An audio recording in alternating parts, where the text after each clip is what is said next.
Dear Father, can you hear me? I'm all alone and I'm feeling empty. I'm paranoid, so I keep the blicky. Had to leave you in the past, cause you won't rhyme with me. Dear Father, can you hear me? I'm all alone and I'm feeling empty. I'm paranoid, so I keep the blicky. Had to leave you in the past, cause you won't rhyme with me. Dreaming, but I'm still woke. Praying, but I'm losing hope. Standing, but I'm falling slow. I'm all alone, you wouldn't know. Picture me rolling, got them bands on me. Shout out to dads everywhere. I'm Lennox's dad, James. I'm JV and Devin's dad, John. Welcome to another episode of Present Pillars. So we started this movement to highlight all aspects of fatherhood, the good, the bad, and the ugly. If you don't take anything from this show, just remember the best dad you can be is a present dad. So today, our guest, he basically represents one of the most underappreciated, in my opinion, groups, and that's stepfathers. Help us welcome Darris White. Yeah, I'm glad you're here, man. Thanks, John. Dope individual. For sure. Fashion icon. So I don't want to give inspiring. I don't want to give it all away, but so tell us a little bit about yourself. So personally, I'm a bonus dad. I have two children, Hillary and Roddy. Their mom just kind of gave me some dope gifts. Them being the gifts. I hope y'all got that. No, but and then I have four. I actually have four godchildren. So I'm guessing people just kind of see me as a father anyway. So my best friend, one of my cousins actually has two of my godchildren, and then I have some other friends that are the parents of my other godchildren, my two boys. No, I got a boy and three girls. So that's what I do personally. Professionally, I'm a wardrobe stylist and fashion designer. I kind of just morphed into a fashion designer from having a lack of clothing that I wanted. So that's what I do professionally. But we'll talk more about that, I guess, later. I'm here to talk about me being a dad, right? Yes, sir. Yes, sir. So, I mean, you've basically just did the whole interview. So we can end it now. No, but I mean, I do want to hear more about your fashion. I know you're a great father and a father figure. I want to hear more about your passion. Okay, so passion for fashion. I think that started. I really remember one time being about, I think 12 years old, and it was this kind of like affluent church that my siblings was going to, and I just wanted to get real Dougie just to go. So it was kind of like that's my first memory of really thinking that clothes mattered and the arena that you were stepping into actually mattered, what you wore. And I think as Black men, we don't really know that oftentimes. We're kind of doing certain things and we got on the wrong attire. But I remember that being 12, but my memory of actually doing wardrobe styling was my sister had some body image issues when she was younger. Well, when we were younger, and she was just a full figure girl. And in the 90s, there wasn't any clothes for like full figure girls, so not nothing nice. It was like prints and all kind of ugly stuff. So we figured out some different things to kind of dress her up. And after that, her friends started taking me to the store. And then my friends will ask me to go to the store. And then later on in life, I had my first like full video shoot. Some guy was watching really how my wife now, which is my girlfriend, then I was dressing her when we first got together, and he was like, hey, I don't know how to ask you this, but who be dressing your wife? Like, she be real fly. I said, me? You know, at first I was like, me? Like, what up, though? Like, what you on? That's my baby. Yeah. So it turned into a professional relationship that kind of led to DW Styles, kind of led to Christo Jabari. So just that's how the ball rolled. That's dope. So you got into it because your sister had body image issues. I saw a need. Yeah. So how does that affect? Because we always say music affects the way we kind of think and change. But how does fashion affect the way you father? Fashion affect the way that I father? Yeah. Like, does it play a part in your life in that aspect? Because I feel like when it comes to your passions, you kind of embody. Like, if I was a sports dad, then a lot of things that I'd be doing would be for my sports kids. So how does fashion kind of entrenched into your life when it comes to fatherhood? Well, my son Roddy, that's interesting you asked me that, because that's weird. I never even thought about it or kind of assessed it that way. But Right. my son Roddy, he might be smart. So my son Roddy is he was kind of like when me and his mom first got together, he was maybe about 10, 9-ish. And well, we were kind of just playing around then. We weren't really like dating, but she wanted a male presence, in the home. And well, not if she didn't even want to. I kind of wanted to be there, so that was kind of my ploy. But he was he never liked school. He's a senior this year. He has never grown to like it. So him and his mom and I were sitting down one time, and she was like, he just don't want to go to school. He don't want to do this. And I said, well, babe, college not for everybody. And she was like, what you mean? I said, we can teach him to do a trade. We can. I said, and I think where parents kind of lack, we want to teach our kids from where we've been and not where we are. Right. And I think that's really a problem with parents, because just because you've been through this, that don't mean that you don't teach your kid where you are right now. So his mom and I are trying to move towards entrepreneurship, and that's where we want to be. Like, I don't want a 9-to-5. I don't want my wife in a 9-to-5. When I come home, or if we leave together, it is what it is. When we come back home is when we come home. So I was telling her, I was like, I said, you don't went to college. I've tried college. She's not doing a job to this day for what she graduated from, because it don't really, and I'm not speaking against school or anything, but that's just not what I want for my family. Like, we don't want to be scholars. We just want to have bank. So I talked to her about that, and I told her, I said, well, we're trying to be entrepreneurs. That's where we're going. I said, that's what we need to teach him. So he's effectively started 2 businesses. Oh, that's and dope. That's from me doing That's dope. fashion. He doesn't have LLCs for either one of them, but he's making bread. Yeah. So that's really what we want to teach him, to hustle. So what are his passions? His passions, he loves shoes is his thing. So now Sneakerhead. he a sneakerhead to death, and my pockets speak to that. Like, this dude is something else. His sister more so not. She, whatever we gonna get her, she like Crocs right now. She's a 26-year-old, but she love Crocs, so we'll buy her any color Crocs. But him, man, I'm telling you, he want the new J's. He want the jelly bean shoes that just came out. Whatever, he's just that trendy person. So he initially started painting shoes because he's like a dormant artist. He one of them kids. You meet a kid that can like do anything. Yeah. That was our friend Monk. Yeah, he was like that. He could be Monk's son in real life. No, for real. Yeah, he could just whatever he put. And all my other friends, when they see him, they be like, he gonna be a millionaire. I think so too. Man, he gonna take care of us financially, but he not gonna. He told us he not gonna help us with nothing else. So passions is painting shoes, and now he's selling shoes. So we figured out a vendor, and he's selling shoes. So that's dope. What kind was your father an entrepreneur? My dad, man, I'm telling you, my dad, I think I had I say dad and father, because my father is the man who fathered me. Okay. My dad was he was disabled. I didn't know this until I got older, though. Wow. So he was born with like a heart problems, and he had like all these different complications. I never knew my entire life until it was like his moments of death. But my father was awesome. He was a good guy. He had some issues with women, but I mean, I think that's why I'm a decent father now. But I was an outside child is I think what we talked about before. Like I don't know if that's a term, but my dad was married and then had a child or children after his marriage. So. But he was an entrepreneur. He was a self-taught carpenter, and I learned a lot from him. Like, not even going to a lot of his different projects, but he was just a man's man. I don't know. Right. I don't know any other way to say it. He was just a real dope individual. Like, I wish at this age today, I'm 38. I lost him when I was 21. I wish I could talk to him now. Right. Like, it's conversations that I want to have with him now that I miss.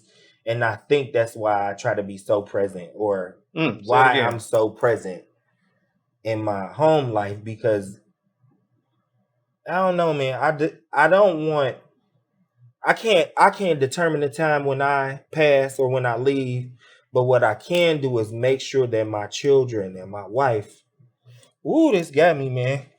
No, I'm here. This got I'm me. here.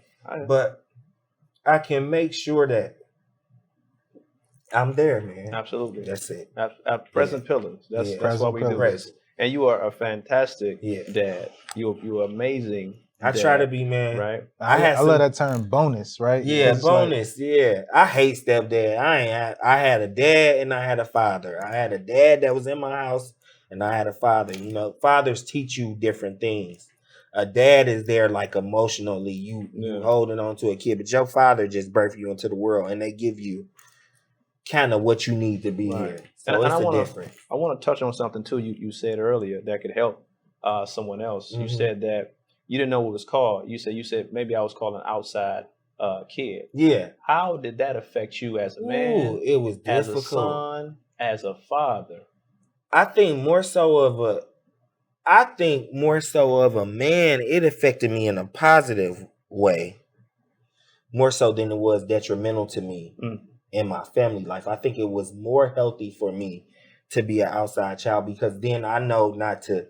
Some things you have to learn from being in the moment. You have to be in that moment to actually get the lesson. You got to learn that thing. So I think I learned how to be a present dad from being an outside kid. And the reason I ask you that is because my daughter lives in South Carolina. Even though she's not an outside kid, I fight with that stigma, right? So when I call her, I always tell her how much I love her, how much I wish I was there. But she lives 10, 13 hours away. And I always fight with myself like, man, I wish I was closer. But the decisions in my life impacted her and is going to always impact her. And I just always want to let her know that I'm going to always be there, even if I'm not there present, but I'm always be present in your life. I'm popping up on your butt in 2 weeks, right? And I'm going to make sure that she doesn't feel like she's an outside kid. But presence isn't always physical. Talk. So it's not always physical. And I think we kind of get lost in the fact because society just kind of it's jacked up. Only teach us what outside is, but being present isn't always you physically being there. We know God. He ain't physically sitting here with us, but he filling this room. So the thing is, that's the dopest way I've ever heard. This how sometimes stuff come out. I wish I would cut. I'm really not this smart. This don't be me. But I think people get so lost in being, because we are emotional beings. Like God didn't put us here to be alone. So we feel the need to have somebody here. Like this dude got to be sitting right here. But I mean, we could have effectively done this video with him in Tennessee and you in New York and me in Michigan. So, I mean, you don't have to physically be in a place to be present. I don't know no other way to say it. I mean, that's a great way to say it. That I couldn't say it no better because I wrote a book and I'm teaching. He wrote a book. I'm teaching my cut this one. No, we couldn't. Honestly. So I'm trying to teach people that you don't have to be there. Don't feel guilty for not being there. Decisions happen, life happens, but your job is to be there now. From this moment. We love our grandparents and being great grandparents, but we want to mend that so they can be good parents now, right? Rather than in South Carolina or away. We want to have these conversations now. So when we are gone, our kids say, I still had a great dad. Yeah. Not bonus, not step. I had a great dad. And you are a great dad and a great black man. And I'm glad you're on our show. Yeah. Well, I'm kind of glad. Not kind of, no. But I'm glad to be here. What would you say? Glad to be in town? Glad to be in town. I'm glad to be in town. Back in the old days? Yeah. That was some throwback. Yeah. So what's some advice? I mean, because you're different, D. You're different. There's not a lot of dudes like you. What's some advice that you can tell? Matter of fact, how about this? What's some advice you would tell your younger self early on? I would tell my younger self to be. I think I missed some things. I find myself a lot more times now as an adult, looking at. I don't know if people do this once they get older or what. Like if I'm getting old, if I got old man syndrome or what it really is, I don't really know. But I look back and I think about different situations and different things that we done did as kids and like the houses we done had together and different things like me and this guy go way back, but I think about those settings and like, were we totally effective in those moments? Like, what could we have done differently to be in a different place? Like, cause that was a different mindset to be like, hey Jay, I got this crib. Right. Hey, it's only one bedroom, but hey, you can come stay here. But we could have like really built on that, Yeah, absolutely. and been in a different place, even Absolutely. financially and or mentally. Yeah. So I think about things like that. So and I think I teach, or I exude my example from that place. I think that's what it really is. What would you say your proudest moment is as a father? Marrying my wife. Mm. I think marrying her was it was kind of the Oedipus of showing my children in the house of what a man should do around a woman.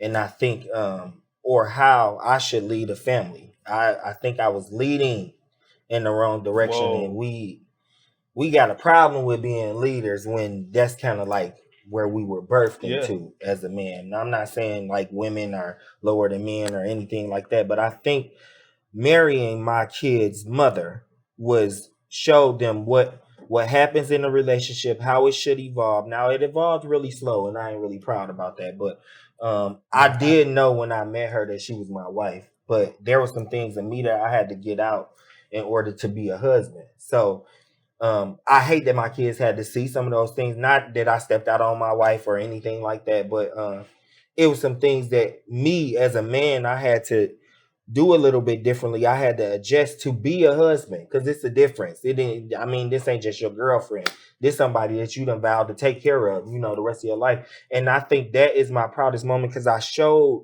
I think in that moment, and I even asked my kids to marry their mother. Wow. Like, that was my thing to them. I don't know if I ever seen that on a TV show or what, or if I ever heard of a conversation of that, but I called each one of them and asked them. Wow. Because I think it was more so important to them. It was important to me to show them that was the step that needs to be made. And both of my kids, because of the way we done raised them, said, well, it's about time. I was going to ask you what they said. About time. And I'm like, you don't get to talk to me like that, but they do. But they do in that moment. They do in that moment, because they was like, you move too slow, Darris. And I appreciate them for that. But I just got some real kids, man. I got some real kids. Even my guy kids, real kids. But you ask yourself why they real. It's because you set a perfect example. I mean, a great example. Yeah, great, because I ain't perfect. Yeah, no such thing as perfect. But you set a great example. Yeah. You modeled the way. Yeah. And what you're doing is you're breaking generational curses. Yeah, you know what I mean? You talked about the marriage and the household, because guess what they're going to do? Yeah. They're going to marry. My son just bought his girlfriend a promise ring. You feel me? We don't buy rings in my house, though, and I'm going to get on him about that. But I see where he's going, I know where he's going. Hopefully he's going to the store to buy condoms. So let me make sure. If not, I will. Because we ain't have no grandkids. Not right now. A little too young, even though this is great. A little too young. So you talked about your proudest moment. And you kind of touched on a moment that you weren't proud of. So what is a moment in your fatherhood journey that you're not proud of? I think this is so crazy. The proudest moment and the my lowest point, or not so proud of, is not marrying her sooner. I think I could have showed them a little bit more of progression in our relationship if I had done it sooner. Because I always knew. Yeah. But they don't know that. Yeah. They just see this man and now he was coming over for Thanksgiving. Now he's staying here. Now he living here. Now all his clothes in the house. Now he got other stuff. And then like, where my mama ring at? And I remember this vividly. This is so funny. My kid's funny, man. I'm telling you. My son bought his mom the biggest, fattest ring one year. And I'm like, no, he didn't. Mm-hmm. Like, he what? Step up. But he grown, man. Yeah. He's always been a little man. Both of them are they just good kids, man. I'm telling you. You can tell. Just some good you kids, can tell man. just by talking how proud you are. Yeah, they good kids, man. I love them to death, man. I would not. I love these kids so much. I wouldn't even change being a biological daddy. Oh wow! Because whatever they mixed up and got from each partner, they the best, man. Both of them. I love them to death. That's so dope. I'm not lying. They They dope, man. they make me proud all the time. So you talked about the moment you met their mom, you knew that she was the one. looked at her across the word. Tell me the moment. So this is funny because I told my wife this for years before we even got married. We just got married in September, but last year. But I was this is so unprofessional. I am not unprofessional. Let me just say that. But this is unprofessional. I was a supervisor.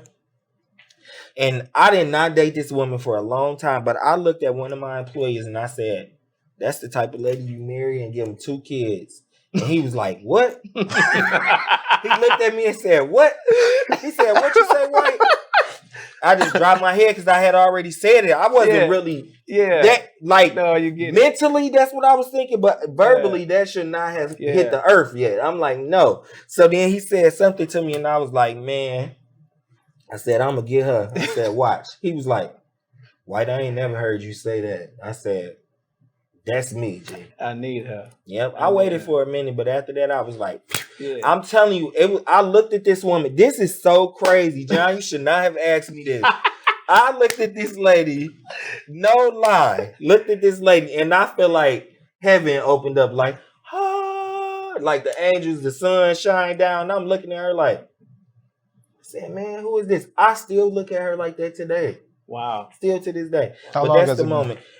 We have really dating 7 years. We've been dating 7 years. Just September. We've been married a year. Nice. Since September 19th is our anniversary. Wow. But I hope God give us a lot more years. And he will. He will. So. He will. Keep praying and keep doing what you've been praying. doing. So I know we talked about the roses, right? But for every good, there's bad, right? So tell me your toughest, maybe a tough situation that you went through as a father, knowing that you have a family that you have to support mentally, physically, emotionally. Tell me a situation or a time when that it was just tough. I think, ironically, this job that I saw my wife at, I ended up losing this job, and I really felt like this before I was serious about fashion and everything, about really even serious about life. I was just young and I was making money. I mean, this job, I thought it was my career forever. I thought I was gonna be in this job. I thought I was gonna be a program coordinator the rest of my life. I was gonna be making decent money and I could take care of myself, and that was it. But I ended up losing the job because of one of my staff did something to a kid, or supposedly, I don't even know if it's true, supposedly did something to this kid, and I was a supervisor, so I believe like DCS or something came in and said that this is a problem with leadership. For something like this to happen is a problem with leadership. And I ended up losing that job, and that job meant so much to me because I was helping people. Like, that's what I like to do. Like, why not help a person, because I'm gonna need some help one day, something might happen. But so I was doing this job, and I ended up losing this job, and I ended up getting a call on my couch like 4 or 5 days after they had put me on suspension, and they told me I was losing my job. And I was like, and I think in that moment, looking back now with a healthier mindset, in that moment, depression set in. And I'm telling you, I went through that thing for like 2 years or 3.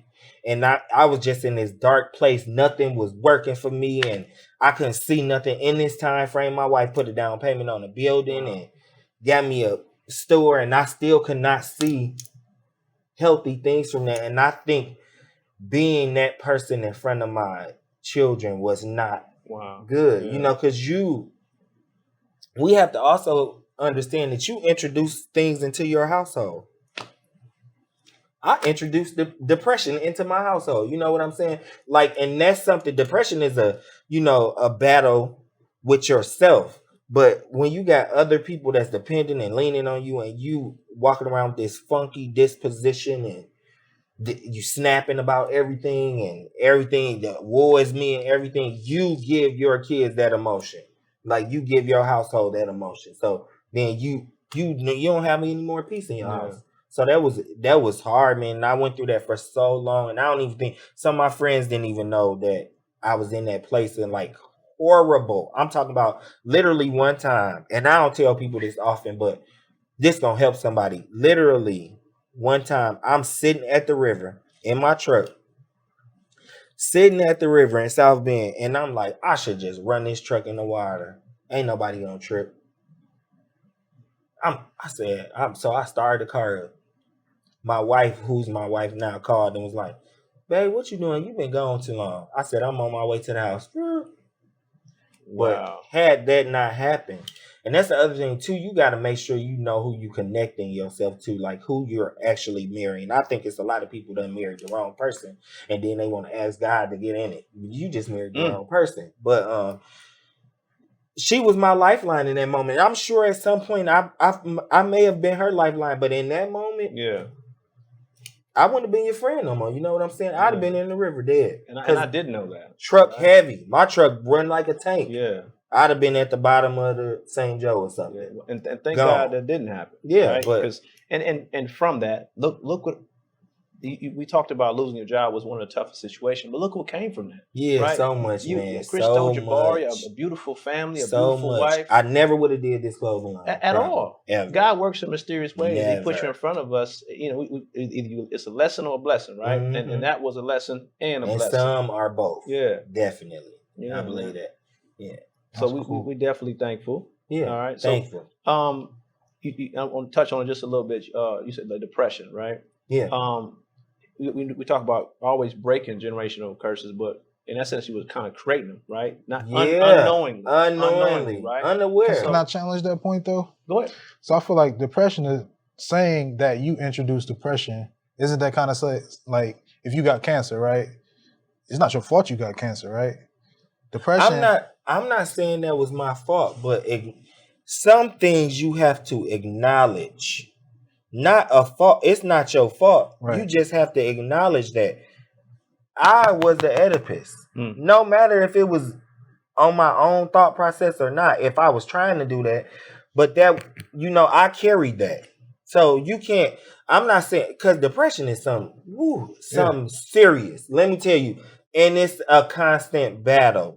And I think we don't, the problem is we so scared of it. It's it's such a big stigma, but the acknowledgement in that is also the healing for you and everybody else. So I'm just saying, I acknowledge that I was the person walking up in this house. I don't know if my kids was ever dealing with that or not, but I done showed them what this looked like. You know what I'm saying? That's what I'm saying as a dad, as the leader of this household. I walked in there and was like, every day they don't walk past seeing me crying. Like, what's wrong with him? This the happiest dude in the world. Why is he crying? Like, all of that. And I'm saying, like, maybe at some point, like when you see stuff like that going on and you can acknowledge in your mind that it's something different, then go get some help. Right. I'm saying I ain't get no help. That was kind of my I ain't go get no help. And I'm just walking around the house looking crazy. Yeah. I'm in the basement. Like my son asks, why Darris sitting outside so much? And I'm like, I don't sit outside so much. But then if somebody else is noticing this, then it's really a problem. And that's what I'm saying. Like,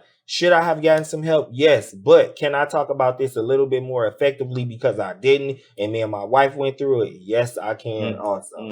Yeah. Did your kids ever show signs of them going through things because of you, or like? I don't know if they ever really went through something because of me, or if they have ever.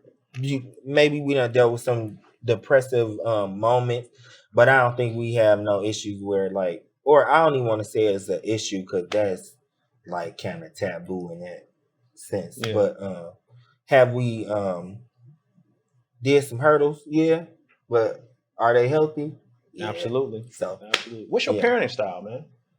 Like, how do you deal with discipline? How do you deal with? I know you don't say, "Hey, y'all, go get dressed." You know what I mean? Because you're a fashion guy. That would be perfect. Treat them like they pretty good in that area. Go dress them like models. Get up and everybody. But discipline. I think my wife say I'm really soft. I probably am, but I think we go too hard with discipline when the example is what it really is. Like Parents got it real twisted, man. That's all I'm gonna say. I think we got it really I twisted. feel like I'm about to agree with this. Huh? I'm about to agree with Me this. too. Yeah, I feel like it's really twisted. So my thought process is, I don't know if this is where you was going, but I'm gonna go. But my thought process on kids and discipline is, kids really teach you, or children teach you how to raise them. Ooh, And I that's think a word. that's, I mean, verbatim, real talk, etched in stone. Kids teach you how to raise them, and parents forget that we are stewards over these kids. So we are examples for them. And if you were setting a good example, then you will have a good example of a child. And I think we kind of miss that. I think we miss that. And I think a lot of times when we doing discipline, is you seeing this kid doing something that you really don't like about yourself. You done showed them this. So you just want to beat it out of them, when really you need to go sit in your corner and get yourself together. Because any parent will tell you, and I don't have no biological kids, but I have children. They mine. All my kids are different. Every last one of them. I got 2 goddaughters. I'm telling you, they so polar opposite. One of them will call me and ask me for what she want. The other one think just because she calling me, this is their thought process. Just because she calling me, she don't want to be calling me just when she needs something. But the other one, not saying that she greedy or anything, but if she wants something, she gonna ask. I need it. That's because they're different. They teaching me how to rear them. Wow. So then I know this other one, because she's saying something that is emotional based. I know I got to keep in contact with her. I text her way more than I do Diamond. I text her way more than I text Diamond. Would Diamond be mad about that? Nope, because Diamond got it. Emotionally, she cool. My other baby, Lily, she need me to text her. So I text her and say, hey, how you doing? Just so I'm keeping the conversation up, so when she feel like she needs something, then it's just open. She just hit me up and be like, hey, I need my homecoming dress.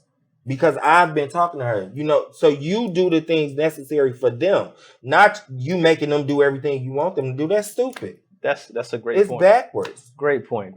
The other day, I'm joking with my daughter, right? My daughter only 7 years old. I'm joking with her, right? And I've said this joke before. So she's supposed to be starting Girl Scouts or Cubs or something like that. And I was like, hey, baby, how's Girl Scouts? Oh, me and this boy did. I said, boys? Yeah. What you mean, boys? So I got my daddy. Hey, my daddy came in. What you mean, boys? And she yelled at me. I was like, put your mama on the phone.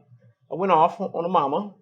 Then I said, I'm sorry to the mama. Now I got to apologize to the daughter. But what I learned from that is, I learned that she's teaching me, Daddy, I'm not old enough to talk to boys. It's books over boys. I almost got double promoted. What you tripping on? So she's teaching me how to be a dad. Right? She's teaching me how she wants to be respected and what she wants to talk to.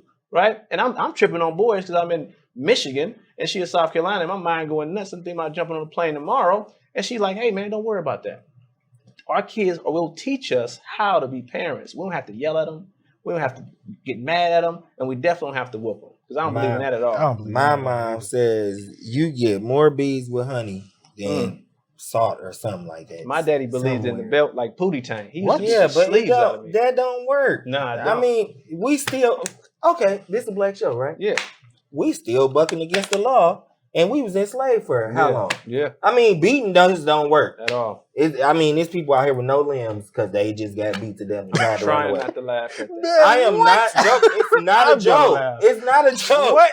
It's real serious. But I'm saying, I'm sorry. Beatings didn't work. No, it don't work. I'm sorry. I'm sorry. The No, you literal good. sleeves. Usually it does not work. That's silly. What you was about to say? Man, I was gonna say, I told my dad the other day, it was probably a month ago. I said, Dad, when you used to whip me, do you realize that I decided what I was getting a whipping for? I made a choice. Hey, when I do this, I know I'm gonna get a whipping. Right. This is worth it. I'm doing it. And I'm doing it. Yeah. I'm gonna do it. I think we have way more conversations in our house with our kids because they know mom she gonna blow. She gonna blow up and be like, I didn't tell y'all to do that, and you don't need to be doing that. And then we gonna sit down because she is an analyst. She gonna get it back together. We gonna sit down. We gonna have a real conversation. We gonna get through there together, and it's gonna be done. And we don't deal with foolishness a long time in my house because they don't see me and their mom argue. That's dope. We don't do none of that. I do have a question too. So with you walking in, being this fantastic bonus dad, did you ever have an altercation with the father or fathers of the children? Not one time. How does give them some advice on how to co-parent effectively? Tell us how. Said not one time. Not one time. I think so. The problem is that first of all, you got to be built to be a bonus dad. If you not with it, don't be playing with nobody. I mean, don't play with their kids. Don't play with them. You can't do it because you realize already that there's another party attached. It's 2 other men that I deal with in my household, even though that they don't live there. But it's 2 other men because they have fathers. So then my job is I don't do no questionable stuff. They can't come to me and say nothing about me with their kids because I'm not gonna do nothing foolish because I'm gonna treat them like they my own. That's it. Don't call me. And then the other thing is I run my household. Don't call me telling me nothing to do in my house because you left a mom. I'm with her. What happened before me don't matter, but what happened after me matters. So I'm here. Chill out. That's it. Ownership. Let me do what I'm doing. I love it. I'm not gonna do nothing stupid though with your kids. Right. And I think that's the most important part. So like me, going back to my daughter who lives in South Carolina, that was my hardest thing to swallow. That it's gonna be somebody else there more than I will be, washing my baby up, singing my baby bedtime stories, telling my baby she loves her. And it's crazy because all of that came my baby's second time coming to Ben Harbor as a infant, whatever it is, right? And she was calling me Bobby. I said, I'm not Bobby, I'm Daddy, right? So I'm starting to get mad and madder. Hey, Bobby, that's not my name. So I had to pull back. So I had to realize that there's another loving male in my daughter's life. And that brought me some peace of mind. So now you gotta honor him. Was that peace at first? No, it wasn't peace at first because it's all mental. It's all because mental. you fighting with being there. You fighting and you're not there. And essentially, I gave up that opportunity. I gave up that Gave right. it up. I gave so it up. live with the give up. Right. So No. Be nice to you. I love it. I can't cuss no more, man. But what I had to learn from is that my baby has 2 positive role models, and she better off. She got 2 daddies. She got the real Big John, right? And then she got Mr. Bobby, right? And both of us are going to parent Mr. differently, Bobby. and both of us are going to love my baby. You know what I mean? And I thought that was, for me, that was like, that's the best thing that ever happened to me. So now I can have conversations with her mom. I ask her about dentist appointments. I can ask her about Halloween and Christmas and school. I'm over that. I'm thankful that he's there because she could have a weirdo. She could have a pedophile. She could have all type of, just don't give a crap about my. You really got to get on the road. Right. Then I'm going to have to go up there all the time. Right. BJ driving. And my baby going to tell you everything going on in her life. And if not, the mama going to tell me. And I got that relationship now that I'm happy. And I had to get over my own obstacles about feeling inadequate, guilt, not being there, who's over there. That's the biggest thing. So when I ask you about co-parenting, what you're doing is you helping somebody else to get over that. Let's not fight. Let's not fight what's here. Let's just adapt and adjust. Ain't no fighting. I don't got time to be fighting because I'm gonna be there when the fight over. And we're thankful that you're there. You know what I mean? And I'm pretty sure. Mad. Yeah, think about I that. ain't going nowhere. That's my baby. So it is Talk. what it is. Talk. I would love. And you're going to help so many people with this interview. I hope so. You know what I mean? So I had perfect examples in here. Really. Give me one example about who you had. My dad, and I was thinking about this the other day, and I don't think I knew the value of this statement when it happened. But as an adult, I know it now because I'm like when I was referencing earlier in the conversation that I wish I could talk to my dad now about some things because I remember my dad. I found out who my dad was when I was 8 years old. And something about a kid knows who their father is. It don't matter. It don't matter what you tell them or nothing. But for my entire my little adolescent life, I was thinking another guy was my father. And my mom told me one day, going to school. And this man, I had always knew that he was my dad. I would flag him down. He'd be riding past. I'm like, hey, give me $1. You know, hey, I stopped the car in the corner. Hey, Pops. You know, I'm like, hey, give me $5, man. I need to go to the candy store. And he was like, so I'm thinking my dad always knew that I was his son. Oh, wow. Always. He never knew when I found out. So I found out when I was 8. And I remember going to his house, and my dad was just matter of fact. And I tried really hard not to be matter of fact because my dad was just blunt. My father, he was just blunt. My dad, he was really mild mannered, you know, kind of soft spoken. But I walked in his house, and my stepmom sitting at this round table. She had the round table way before Jada Pinkett Smith. I'm just putting that out there. We had that. Red. We had nope. It was black, but it was The black dope. table. It was dope. And she was sitting at this round table in her living room, and I walked in with my dad, and he said, "Faye." She was like, "What's up, ST?" Because my dad always had some extra stuff going. My father always had some extra stuff going on. So he says, "This Darris, and they say he my son." And my stepmom was like, "What?" Because my brother had to be like 21 or something. And I'm like 8. Damn. So she was like, what? She went to going. She was ready. And I'm standing there like, what? This lady crazy, right? So my father's statement was, Faye, he need a daddy. Wow. He need a daddy. They saying I'm his dad. If I'm not, he need a dad. And to know what a family structure is, my dad is married to this lady. It's a part of his piece because we try to we know that our home is our piece. This is his piece where he walked in. And for him to say that I was worth enough to subject his piece to turmoil, like I was, as an adult now, I'm like, That's tops. what? Like this man, I mean, like, and I thought for years in my teenage years that he was just piss poor. Like, I'm like, this dude is horrible. But to be a married man now and knowing what he was giving up in that moment for me, and not even, I mean, to this day, I really could not be his kid. They weren't doing birth control and parental tests or none of that back in the day. To know to this day, I look too much like him though. I mean, he like my twin, but to know that he was saying that I was enough to just say he need a daddy, even if I'm really not his dad, he need a daddy. And I was like, whoa, as an adult, that meant something to me. Because that's the caliber of man he is. Like, who gonna do that? Right. Yeah. Like, I'm 8. So, 8 years ago, I was somewhere else. I wasn't at home that night. But I walk in the house with him and he was like, he need a daddy. And she was just like, and the woman that she is, she was like, you right. After she got done going off. After she snapped on him and he said that to her, she was like, you right. Because she understands. And she understands. And I'm telling you, she died my mom's best friend. Yep. My biological mother and my stepmother. When my stepmother passed, her and my mom was best friends. Wow. Yeah. Healing, man. I'm telling you, I think the way that I parent is because I got to see 2 dynamic households.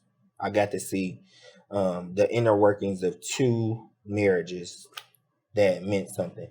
And the things that I didn't like and the things that I loved, I learned from, and I adjusted those things to the way I run my house. Wow.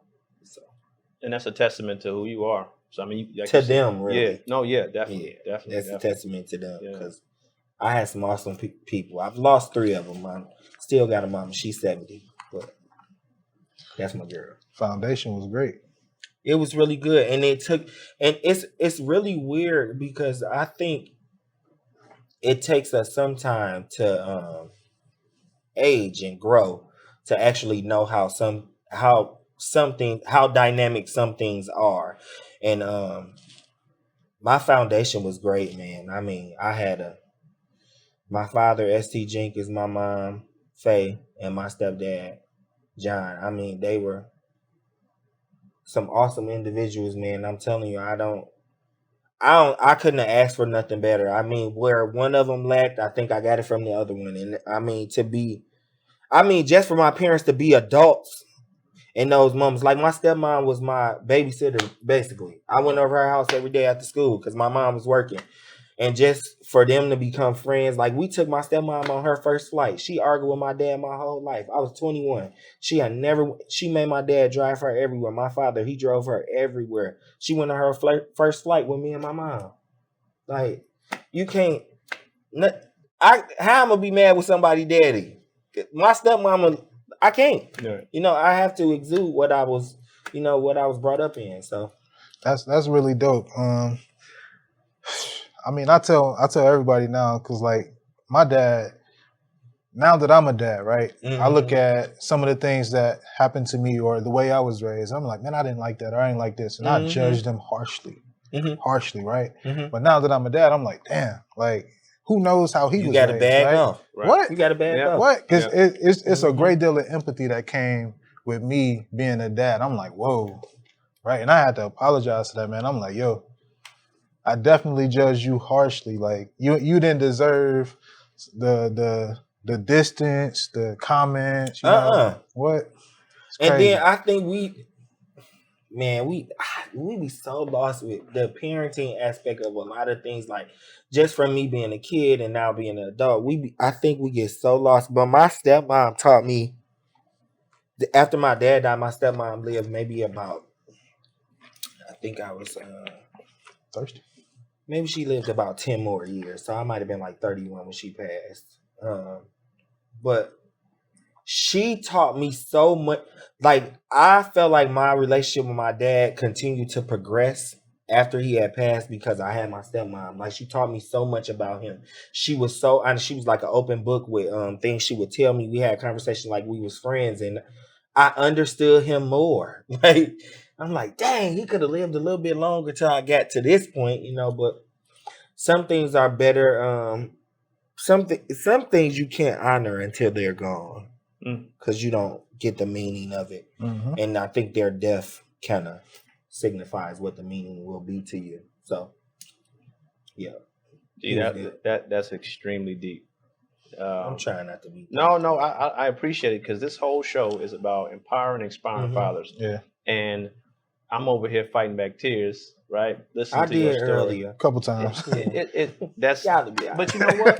It might okay. help y'all. It's okay. No, it will help. And it's dope to me because I'm a new dad, right? Y'all been in the game for a minute now. 11 years.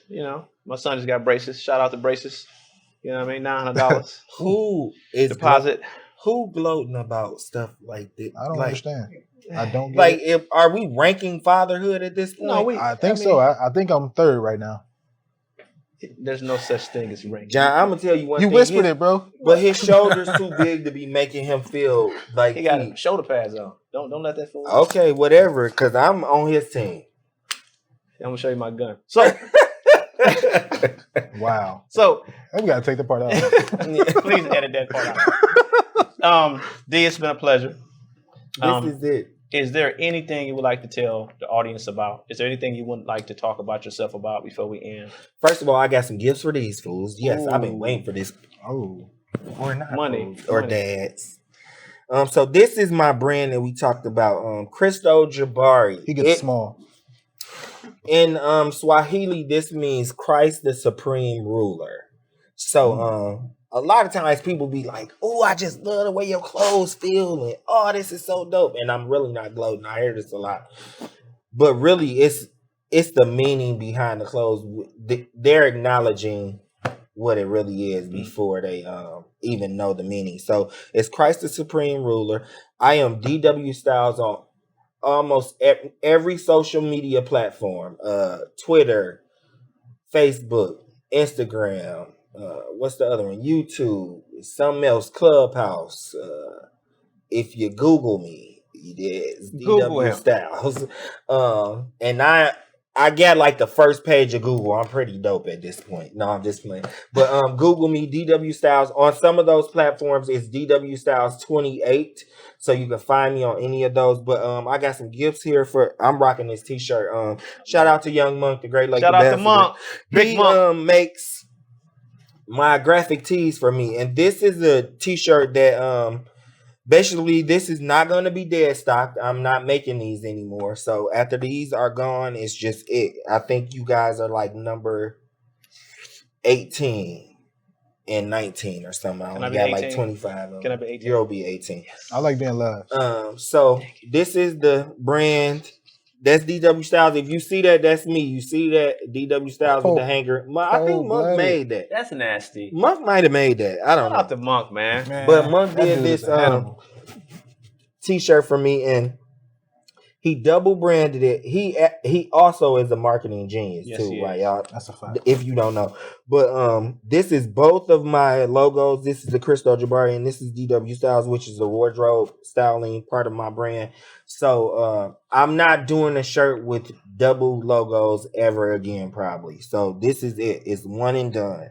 So I got one for you, John, and I got one for you, sir. I appreciate you, brother. Thank you. Please wear them. Tag me on Facebook or Instagram, wherever you wear it. We're gonna take a picture before we get up out of here. And then what else you ask? Could you please also tell them about your wardrobe service? Oh yeah. Oh, wardrobe styling. So wardrobe styling is something really crazy to get into. It's very intimate. People get real tricky about their closet. So what I do is I have a monthly subscription that you can set up with. You can do whatever your budget is. I have people that have like $100 budget. That's all they want to spend for the month. I got some people that spend $1,000. I mean, it depends on. It's a vast arena. You just pay me $150 for that month, and I'll pull all the clothes with that amount of money. The amount of clothing that I could spend that money on, and then you pay me $150, and I deliver those to you or mail them to you by the end of the month. Or you can do it at the first of every month, or the end of the month, or we can do it in the middle. However you kind of want to streamline that. So I do that wardrobe style. Now I also do personal shopping. So if you just hate going to the stores, a lot of people got agoraphobia. People just don't like being around a whole bunch of people. I'll go to the store and shop for you. If you actually want to go with the store with me, it's a different price other than me just going to shop for you. What else do I do? Wardrobe styling. I do closet rehabs, like purges. Also, like if you don't want some things you just not sure about, you don't want to do anymore, I'll come in, clean your closet out, restructure, and then tell you what you actually need to have an effective wardrobe if you want to minimize it or if you want to maximize your wardrobe. I also do upscale pieces, like if you got like, say you got two jackets, the left arm broke. What is this? My right? The right arm messed up on this one and the left messed up on the other one. I'll take them, cut them down the middle, and make you one jacket. Things like that. Some girls like their dad's shirts too. So if you a dad and you got a daughter that she just want to wear some of your shirts, I upscale those a lot for girls. They like that. So dads are important. They love Big it. time. Alterations. I do custom orders also. The kids really liking jersey dresses right now. I do a lot of those for young ladies. So what if you dresses? used to be skinny, but now you fat and you can't fit any of your suits? I can let out. Now it's. That ain't talking about me. Okay, it's only a. He said, wait a minute now. Wait a minute now. Big boy shoulders big. Hey man. No, but they're in every good suit. It's about 2 to 4 inches that you can let out. So if you done went from a 32 to like a 40, it's not happening. But if you like a 32 and you like a 36, we can make that happen. We can take it out. They laughing because I just said it's not happening. They silly, man. Both of these. That's but, yeah, I can destroy my dreams. I can fix your. Lord Jesus, help us today. This is funny. This is I wasn't best talking about interview I've ever done. It has been great, man. And I'm talking about my quality given to the, not yours. Okay, sorry. He is great. My man. No, I'm just playing. No, this is awesome, man. I'm happy to be here, John. I really appreciate you guys for Yes, sir. bringing me here. Love. Glad to have you. Awesome, man. Y'all said before that stepdads do kind of get underrated, but Underappreciated. I'm the best per my kids. Talk. Holla at your boy. And at the end of the day, that's all that matters. Nah, just At the end of the day, that's all that matters. So once again, D, this has been a pleasure. I'm thankful for you to be on our show. I'm appreciative. You have shown us what it means to be a bonus dad, plus more. You are a blessing to all of us and definitely to your kids. And you will save some fathers through this interview. I hope so, man. Call me if you need some help. Call me. All right. So Y'all got his socials. That's Present Pillars. Yes, sir. We're out. Peace. What's up, Pops? What another great episode from another great dad. You either step up or step down, but you have to step. DW, aka Bonus Dad, didn't have step kids, he had bonus children who happened to be born before he met them. With love and compassion, our kids show us how to raise them. And with every positive step, the bonus is you're modeling the present and shaping the future. Love, fam. Hey guys, remember to like, subscribe, And ring that bell. for notifications on our next episode. I'm all alone and I'm feeling empty. I'm paranoid, so I keep the blicky. Had to leave you in the past, cause you won't rhyme with me. Dreaming, but I'm still woke.